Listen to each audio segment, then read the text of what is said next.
उसी समय अचानक से राजू ने नक्श की तरफ पॉइंट आउट किया और जोर से चिल्लाते हुए बोला, क्या तुम मेरे साथ यहां तक आए? मैंने तुम्हें पेंटिंग बेची और तुमने मुझे उस पेंटिंग का पैसा दिया। हम दोनों ने बिजनेस किया, तो फिर तुम मुझे फॉलो क्यों कर रहे थे? इतने एक्साइटेड होने की जरूरत नहीं है। नक्श के चेहरे पर बिल्कुल भी शिकन नहीं थी। तुम्हें याद है ना कि वहां पर और भी बहुत सारे लोग थे, लेकिन एक मैं ही था जिसने तुम्हारी पेंटिंग को असली बताया। तुम्हें नहीं लगता कि तुम्हें मुझे थैंक यू बोलना चाहिए? मैं किस बात के लिए थैंक यू बोलूं? राजू ने चिल्लाते हुए कहा। नक्श ने धीरे से अपना सर हिलाया और बोला, अगर मैं वहां नहीं होता तो क्या तुम अपनी वो फेक पेंटिंग बेच पाते? तुम कह रहे हो कि वो पेंटिंग फेक थी? राजू पूरी तरह से शॉक्ड रह गया। अभी सभी लोग उस पेंटिंग के बारे में सोच ही रहे थे कि तभी नक्श ने अपनी चाल चली और अपनी स्किल का पहला नमूना पेश किया। नक्श ने देखते ही देखते 6 से 7 लोगों को जमीन पर धाराशायी कर दिया। जब राजू ने यह सारा तमाशा देखा तो उसने तुरंत ही गुस्से से कहा, तुम आखिर हो कौन? मैं कौन हूं? जैसा कि तुम्हें पता है कि मैं देसाई एंटीक एम्पोरियम का एंटीक अप्रेजर हूं। ये बोलते हुए नक्श ने राजू के चेहरे पर एक जोरदार मुक्का जड़ा और इसी के साथ वो भी जमीन पर गिर पड़ा। यह तमाशा देखकर राजू का बॉस स्टन रह गया। उसे पता था कि अगला नंबर उसी का है। इससे पहले कि वो वहां से भागने का सोचता, नक्श ने उसकी चाल को पढ़ लिया और तुरंत ही अपनी चाल चलते हुए उसे भी जमीन पर पटक दिया। मुसीबत का रास्ता अब साफ हो गया था और नक्श आसानी से ऑफिसर अवंतिका को बचा सकता था। लेकिन उस ग्रीन पिल के साइड इफेक्ट्स का क्या? यार वो शिलाजीत नहीं था। साला पता नहीं उससे ऑफिसर अवंतिका को क्या होगा। नक्श के मन में यह सवाल नाचने लगा। जब ऑफिसर अवंतिका ने नक्श के इस कारनामे को देखा तो वो भी पूरी शॉक्ड थी। कैसा लगा मेरा खेल? क्या आप खड़ी हो सकती हैं? ऑफिसर अवंतिका के पास जाकर नक्श नीचे बैठा और धीमी आवाज में कहा। हालांकि ऑफिसर अवंतिका ने कुछ नहीं कहा, थोड़ी डिफिकल्टी के साथ बस अपना सर हिलाया और नक्श ने बंधी हुई रस्सी खोलना शुरू किया। ऑफिसर अवंतिका को खोलने के बाद नक्श के कदम सीधा उन लोगों की तरफ बढ़े जो जमीन पर पड़े थे और वो उनके शरीर की तलाशी करने लगा।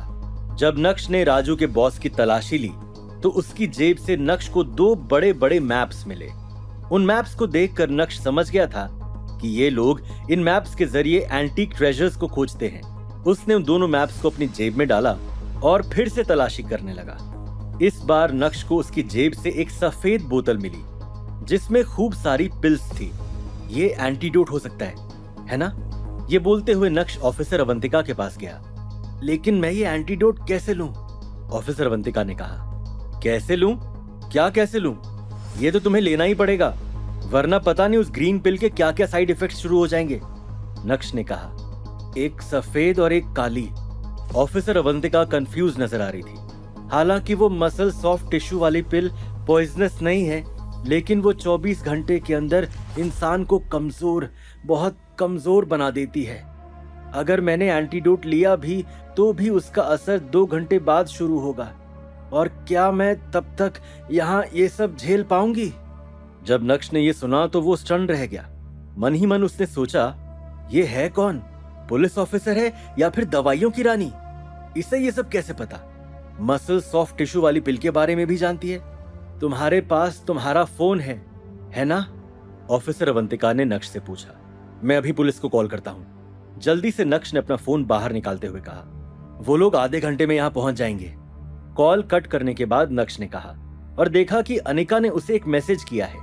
नक्श ने अभी के लिए उस मैसेज पर ध्यान नहीं दिया क्योंकि अभी उसका मेन मोटिव अवंतिका को यहां से निकालना था। ऑफिसर अवंतिका को अपने कलीग्स की बहुत जरूरत थी और जब उसने नक्श के मुंह से वो सुना तो उसने अंदर ही अंदर एक राहत की सांस ली। ऑफिसर अवंतिका नक्श को देखते हुए थोड़ा हेजिटेट फील कर रही थी, लेकिन अंत में आखिर उसने पूछ ही लिया, वैसे तुम यहाँ पर क्या कर रहे हो? जब नक्श ने यह सुना तो उसने तुरंत ही राजू की तरफ पॉइंट आउट करते हुए कहा, वो आदमी आज सालों पुरानी काली घाटी की पेंटिंग बेचने देसाई एंटीक एम्पोरियम आया था। उसकी हरकत देखकर मुझे बहुत अजीब लगा। 45 करोड़ की पेंटिंग को सिर्फ 10 करोड़ रुपए में बेच गया। इसलिए मैंने उसका पीछा किया और यहां आकर इनका असली खेल देखा। मैं तो आपको ही कॉल करने का सोच रहा था, लेकिन तभी मैंने आपकी आवाज सुनी। आज पता चला कि इंडियन पुलिस भी हमेशा आगे ही रहती है। ये बोलते हुए नक्श के चेहरे पर हल्की मुस्कान थी। जब ऑफिसर अवंतिका ने देखा कि ये सब बताते हुए नक्श बहुत ही ज्यादा सिंसियर साउंड कर रहा है, तो उसने उसके आगे और कुछ भी नहीं पूछा। कुछ समय बाद नक्श ने ऑकवर्डली कहा, मैं आपको कुछ समय से जानता हूं, लेकिन मुझे आपका नाम नहीं पता है। मेरा नाम अवंतिका है, ऑफिसर अवंतिका ने जवाब दिया। उसी समय ऑफिसर अवंतिका ने अचानक से नक्श की ओर देखा और सीरियस एक्सप्रेशन के साथ बोली, मुझे सच सच बताओ, तुम कौन हो? ये सुनते ही नक्श स्टन रह गया। थोड़ी देर सोचने के बाद ऑफिसर अवंतिका ने फिर से कहा, मुझे सिर्फ इतना बताओ कि तुमने ट्रेनिंग कहां से ली है। इस सवाल ने नक्श को स्पीचलेस कर दिया था, लेकिन साथ ही साथ उसके मुंह से हंसी भी छूटने लगी थी। जैसे तैसे उसने अपनी हंसी कंट्रोल की। क्या नक्श के मूव्स को देखकर ऑफिसर अवंतिका को ऐसा लगा कि उसने किसी बड़े आदमी से फाइटिंग की ट्रेनिंग ली है, या फिर वो नक्श को हीरो समझने लगी थी? ऐसे ही कुछ सवाल नक्श के मन में भी उठने लगे थे।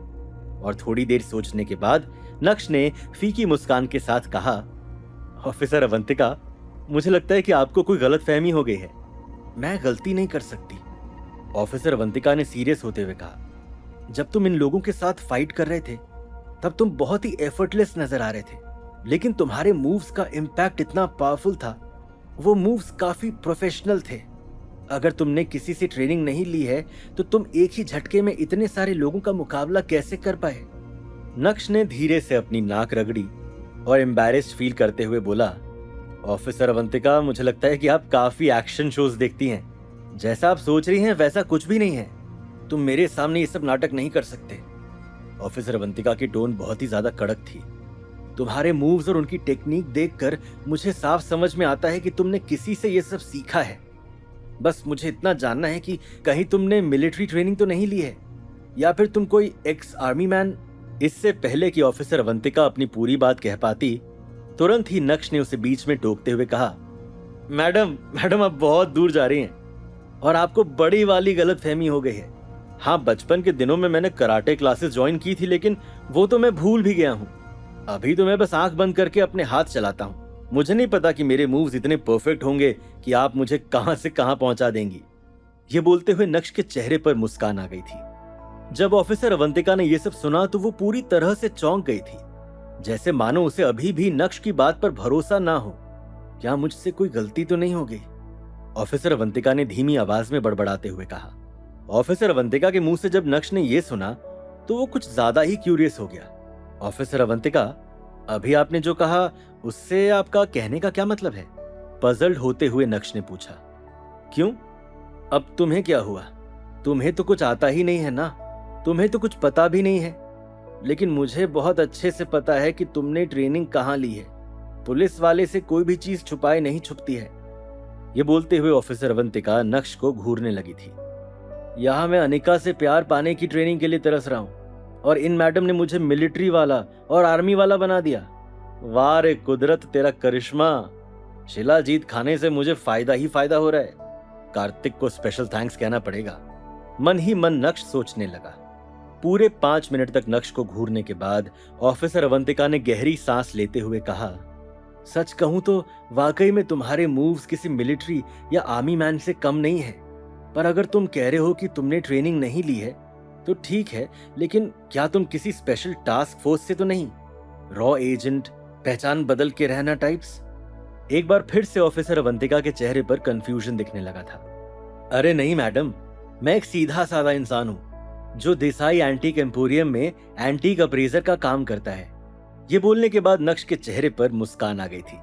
वैसे मैडम, जब किसी रॉ एजेंट या फिर स्पेशल टास्क फोर्स वाले इंसान की कोई फिल्म देखता हूं तो मन तो मेरा भी बहुत करता है वो सब करने का। कैसे बनते हैं रॉ एजेंट? मासूम अंदाज में नक्श ने कहा। शट अप, क्या तुम्हें यह सब मजाक लगता है? मैं एक एक्स आर्मी मैन की बेटी हूं। मेरा भी आर्मी में सिलेक्शन हो गया था, लेकिन due to some personal reasons मैंने आर्मी छोड़कर पुलिस की नौकरी की। मेरे सामने डिसिप्लिन में रहना।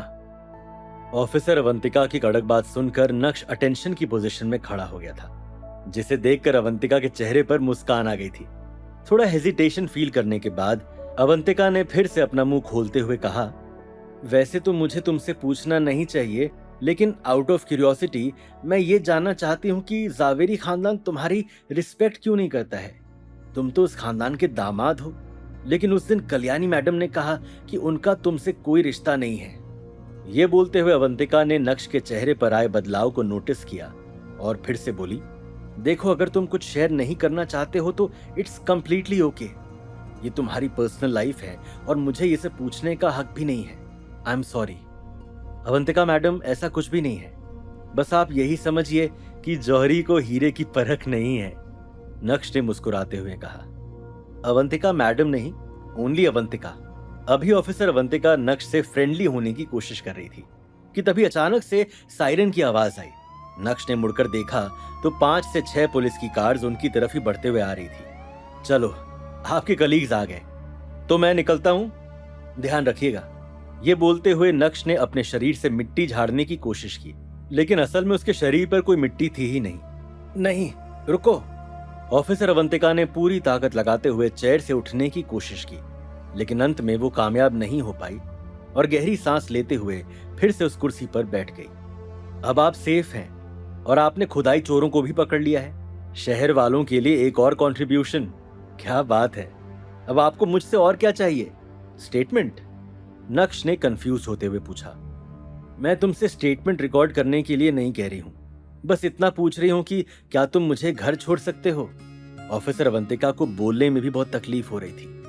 लेकिन आपके कलीग्स तो आ गए हैं, तो फिर आप मुझे घर छोड़ने के लिए क्यों कह रही हैं? इस बार नक्श और भी ज्यादा कंफ्यूज नजर आ रहा था।